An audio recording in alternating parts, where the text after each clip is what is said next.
take your seats. Good morning. Hello. Welcome to 1 Million Cups. So the way this works is we're going to hear 2 pitches today. 1 Million Cups is put on by 3 volunteers, myself, Lindsay right here, and Matt in the back. If you've never been to a 1 Million Cup session before, here's how it kind of works. You're going to hear 2 pitches. Each pitch is 6 minutes long and only 6 minutes. We're built in about the 6-minute mark. We will start clapping at the 6-minute mark. After that, there's a 15-minute Q&A session. That's your opportunity to really delve into some of the ideas that you're going to hear today. So we're here because of the Kauffman Foundation. The Kauffman Foundation is an organization based out of Kansas City. And they started 1 Million Cups a long, long time ago, like 2013. And then we started with 2, jumped up to 23. Now there are over 100 chapters nationwide. The great thing about the Dallas chapter, though, is that we are consistently a top 10 chapter in terms of people that attend and the number of applications we receive to present. So, one of the things that we always ask you to do is to download the app. 1 Million Cups just released this new app. It's a really great way to not only connect with other people that are here today, but also to connect with the presenters. If you don't have an opportunity to ask them questions during the Q&A or after the session, this is a fantastic way to do it. Also a really good idea to check in. So, with that, we're going to go ahead and get started with our first presenter, who is Devin with Green Army Pest Control.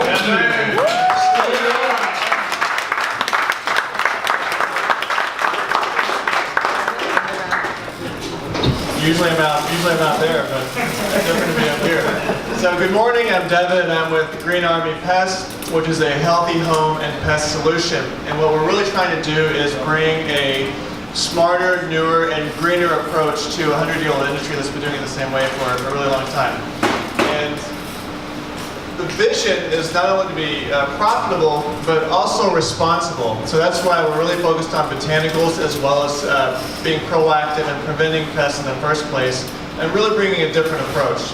The other piece is we want to have a really well-trained workforce and also have a nice work-life balance for them, and really partner with the community too. We don't just want to be a company that's just out selling. I'll get more into those 2 things as well. But we really want to partner with the community. In terms of the background, the founder has 5 successful other B2C companies. This is his 5th one. And overall, the leadership has over 30 years of pest experience. They started 9 mosquito companies in 3 other markets, so Atlanta, Houston, and Austin. And they've been growing those for a number of years. They soft launched Green Army there 3 years ago, or 2 years ago, I guess, 2014. And that's done well. And so Dallas is their 4th expansion city, although this is different because there's no mosquito company to piggyback off of. It's really from the ground up. So that's why this is a little bit different. In terms of the competitive landscape, you've heard of these guys, Terminix, Orkin. There's some really big players out there that are buying up other companies. And then you get into the mom and pop companies, which, as an example, we did research. There's about 1,000 companies within a 100-mile radius doing pest control.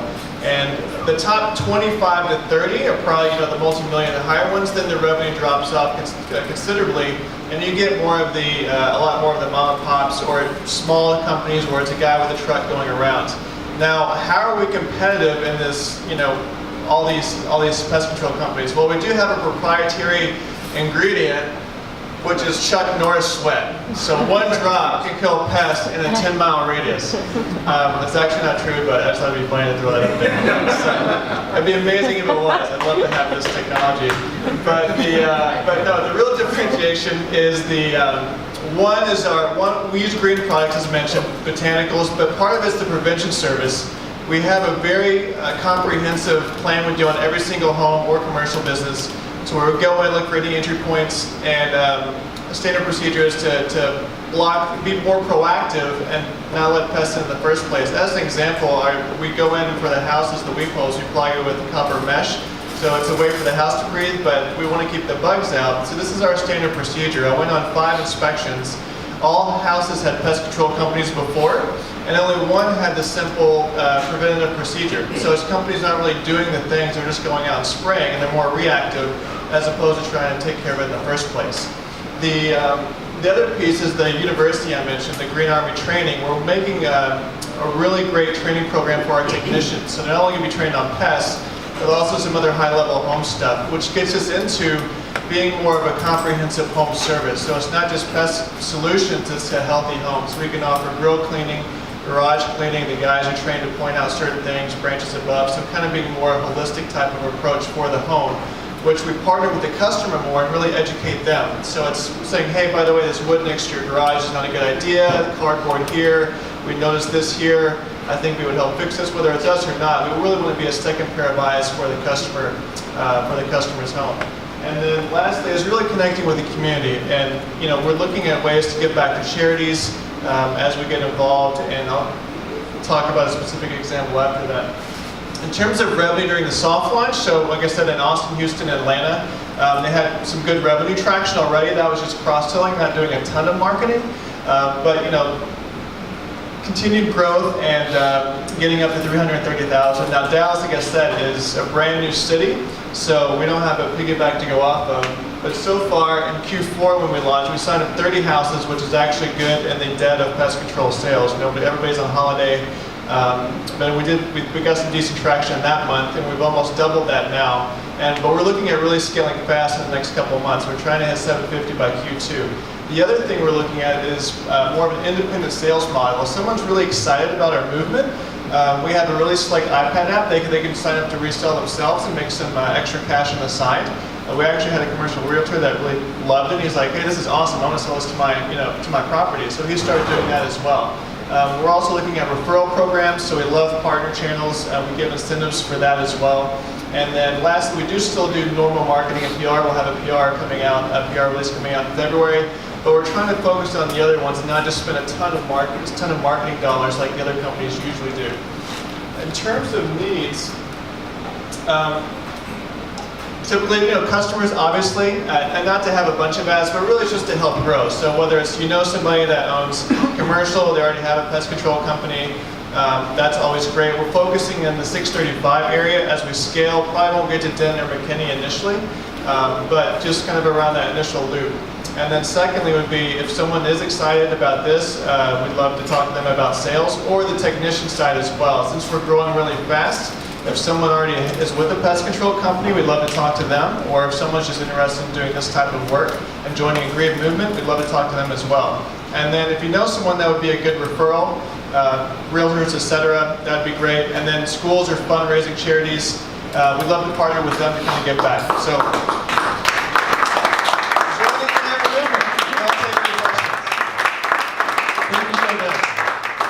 Questions for Devin? Questions, feedback? In the back?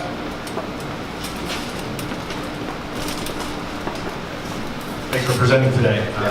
Quick question on how you get your customers out. As a homeowner, I really don't want to stand out in front of my yard, in front of my house, filling out forms, or sitting inside filling out forms on something like this. How do you guys deal with that and make it easier for the customer? Yeah, absolutely. Thanks for the question. As mentioned, we have an iPad app, so it's really easy. The process to explain and sign up it's paperless, so there's no forms involved.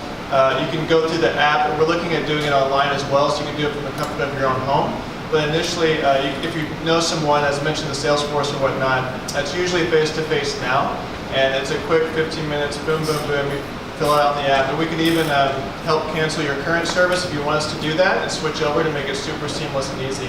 So that's the simple way, and it's also more green too. So kind of with the paperless seamlessness, that's what we've built out in terms of that. So did that answer the question? Good. More questions?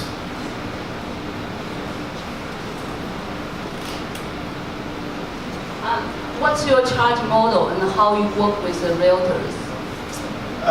It would incentivize both. So with the realtors or any kind of partner like that, what we would do is try to add value for them to say, hey, you'll be able to offer a discount to your whomever it is. So maybe someone's like, it's a new home package, so they're saying, hey, we're going to give you a discount on this service because you know this realtor.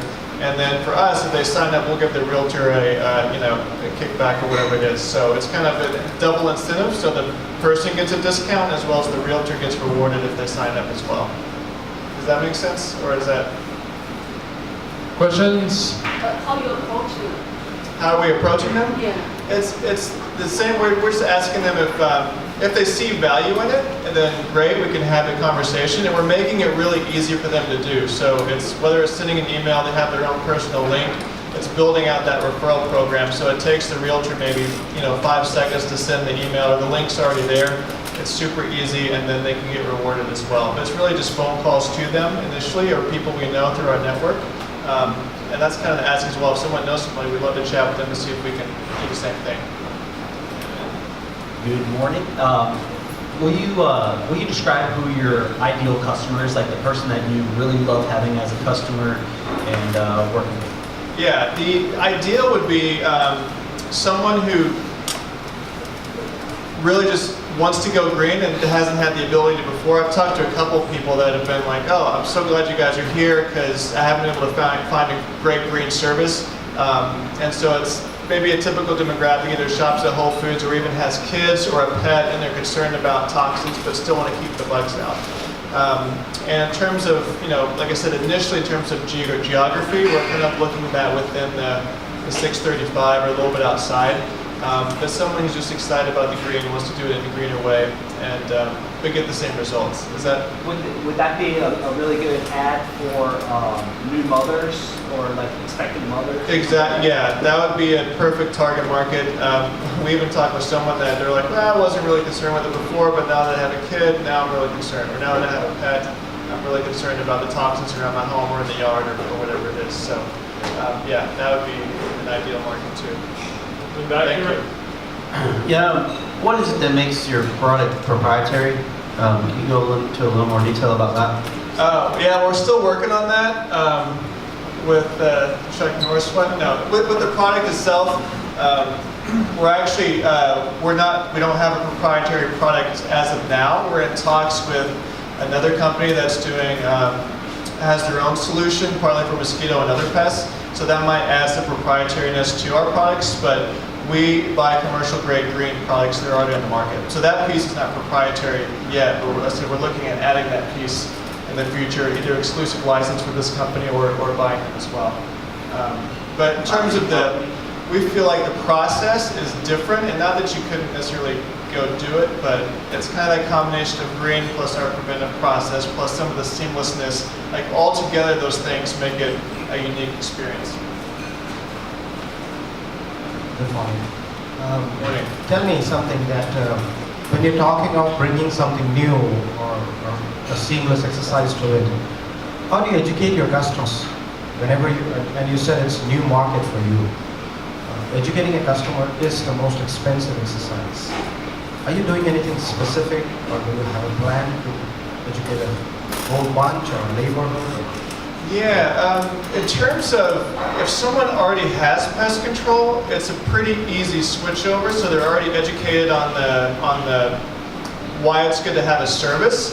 So it's really just a quick education on, hey, we're doing it, we feel, in a more comprehensive way. If we're fairly competitive with price, why wouldn't you switch over anyway? So that's a pretty easy education type thing.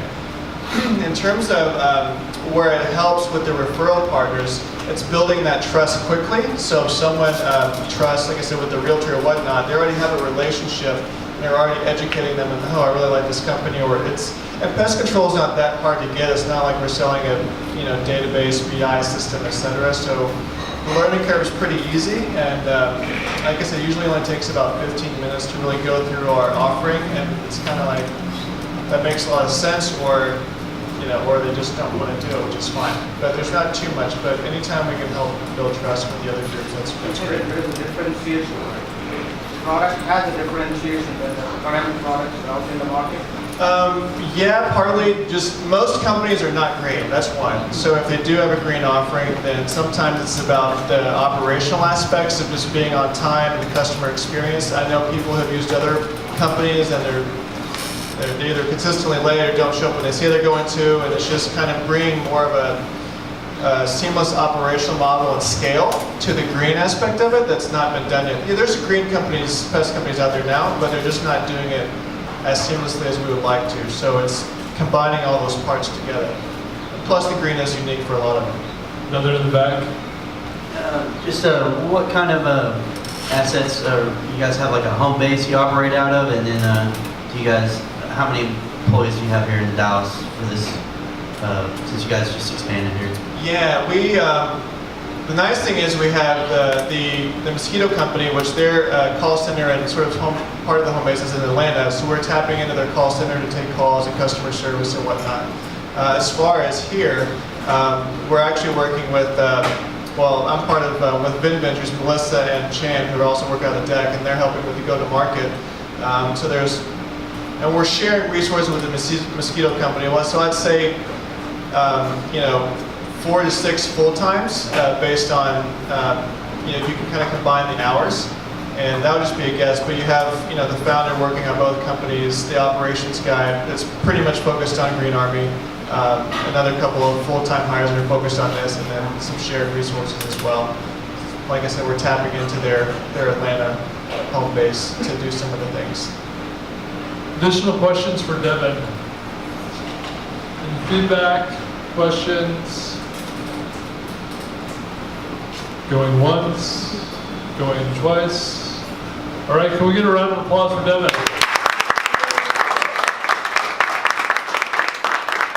Thanks, guys. That was fun.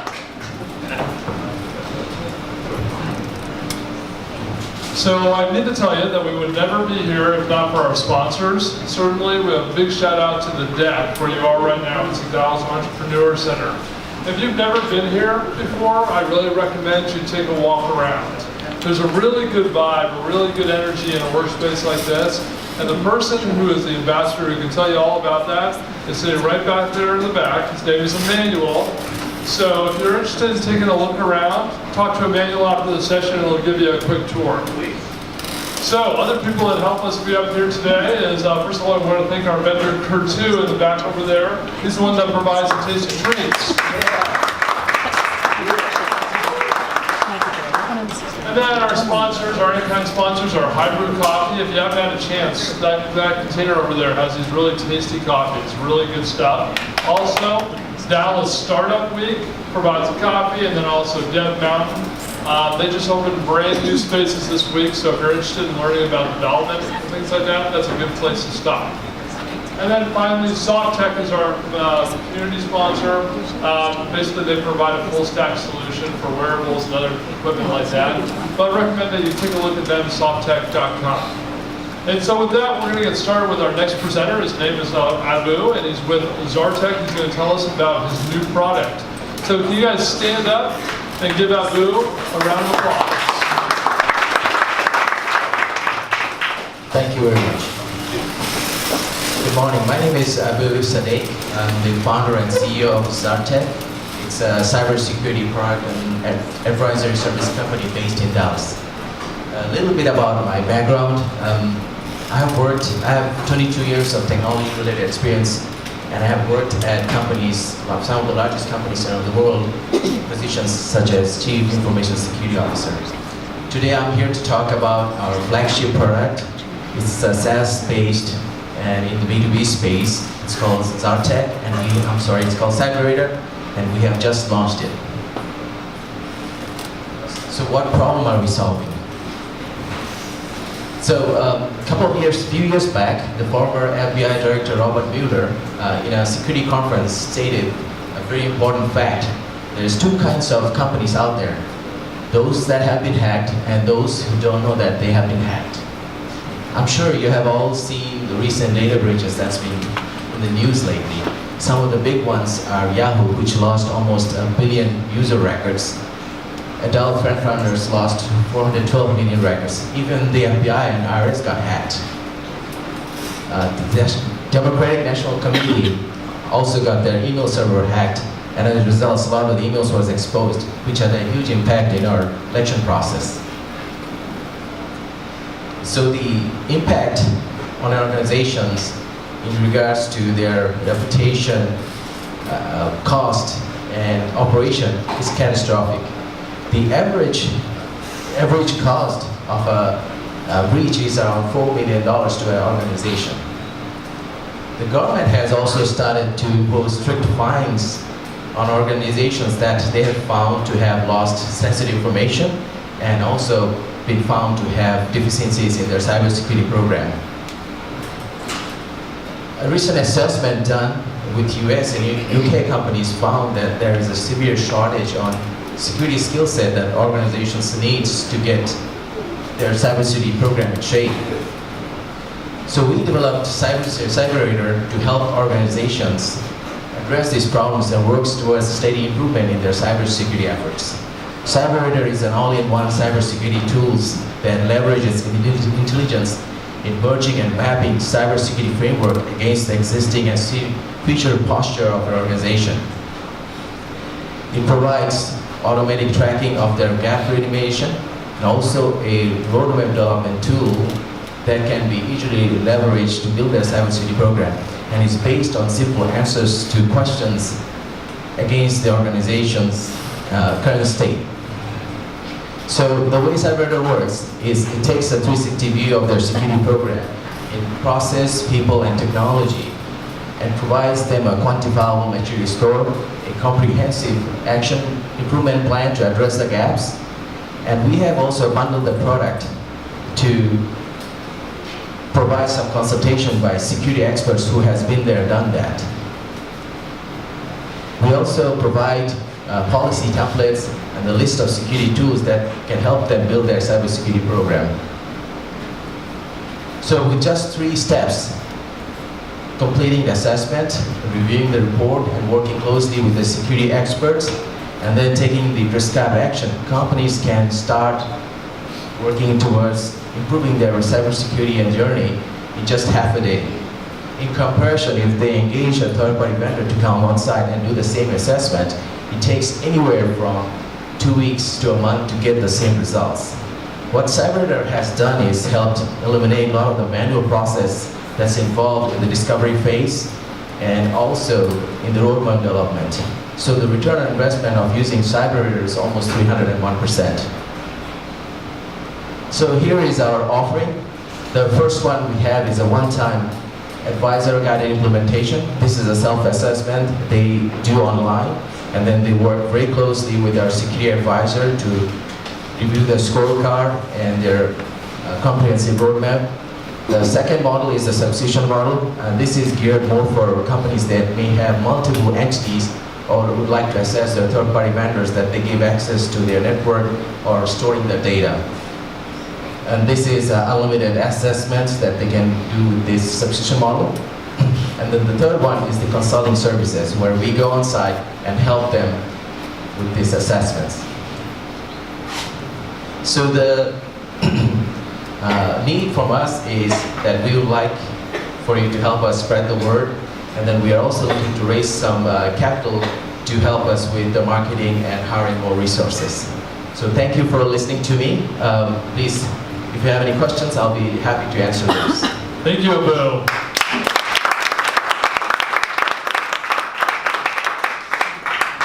Does anybody have questions? So how many people do you have on staff, and how much are you working subcontract to other companies or individuals? So right now, we are again a startup that we just launched a mid of last year. So full-time staff is 2 of us. And then the model we have is all our advisors are on a contract 1099 basis. And then we also have a board of advisors. And what was your second part? Sorry. You asked. Okay. Hey, over here.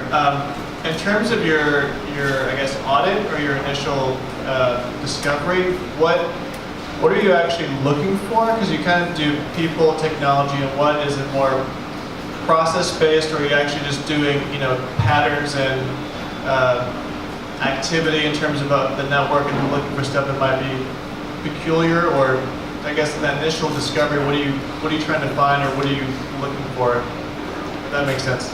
Good question.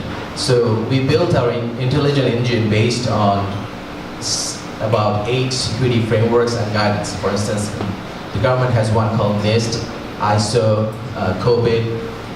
We are using standards like HIPAA. And during the self-assessment, we have almost close to 100 questions that's mapped to all those security frameworks. So when they go and answer the questions, we are asking them about their current state, and we also ask them to understand their risk appetite by working with their senior executives or the board of directors, And based on that, we also ask questions like where do they want to go. So once we know the gap, then it's very easy for us to go and tell them what are they lacking, what are the tools they should be using. So one of the issues that we find when we do one of these assessments with the organization is that organizations are mostly looking at the technology side. They are not looking at what the process they have in place or training their staff on how to be more savvy on what they're clicking on. So those are the things that are blind spots for them, and we help identify those. So, do you consider yourself to be a product company or a service company or both? And if you do have a product that you have created yourself, is it signature based or is it a next generation cybersecurity technology? So we consider ourselves both a product and services because we also provide consulting. The first product that we launched is CyberRadar, which is a cloud-based solution. And it doesn't connect to the network. It's basically self-assessment tools that's mapped to the security frameworks. Another question? Yeah, I have a question. Nice job. Thank you very much. Two questions. Can you talk a little bit about the competition? Like I've heard about Palo Alto Networks and a couple of Israeli companies that are big into this space. And that's what a lot of these companies are using. And then number two, how much are you looking to raise? Do you have any idea? Do you have a goal? Sure. So there is a lot of different flavors of security tools out there. And what folks confuse our tool is, it's not a penetration testing tool that connects to a network and do some vulnerability test. Ours is an assessment tool. So it looks at their security program and helps them guide them to developing a roadmap. And also, one of the biggest features of this tool is they can download a project plan with all the action items that they need to quickly address and fix their problem. So it provides opportunity metrics, one of the reports that it provides, and it tells them what are some of the low-hanging fruits that need to address. And one of the other features it provides is we are harvesting a lot of compliance data from different regions. I forgot to mention this tool is geared for any companies within any industries and any size. So we are harvesting local compliance data, and once they input where their company is located, how many people they have, are they storing any credit card data or patient information, based on that it tells them these are things you need to do to be compliant. And as for how much we are planning to raise, at this stage we are planning to raise around $250,000. One more over here. In terms of the target customer, I know you said any size, etc., and obviously some make more sense than others. But what would be an ideal size? I don't know if AT&T would be interested, or if they have their own internal programs that do this, or what's kind of your easiest fruit, as you said, that someone would sign up and do this. So we built in mind that it should be usable by any organization. So the assessment is pretty dynamic. In the first 10 questions, ask specific questions about the organizations. How much employees they have, how much data they store, what region they're in, what country. And dynamically all the rest of the questions changes. So it can be used by any organization on any size, any industry. More questions for Abu?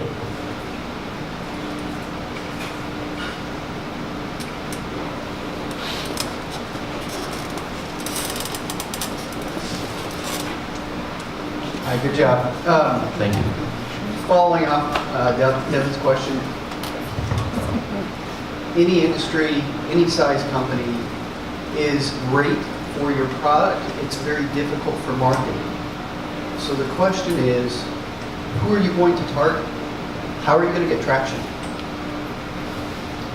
So I feel the kind of organizations that badly need this product is the small to mid-sized companies, because those are the ones that they don't have very well educated security professional within their staff, and they are the ones I think would benefit the most. Bigger organization, they already have a security team, and they are already doing some sorts of assessments and doing some security on their own. So to answer your question, we are targeting more about mid to small size companies. More questions for Abu?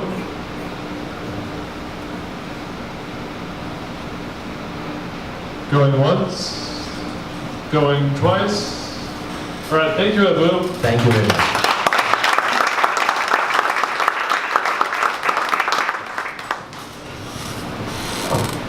So as always, the presenters will be staying afterwards, answering any specific questions that you might have.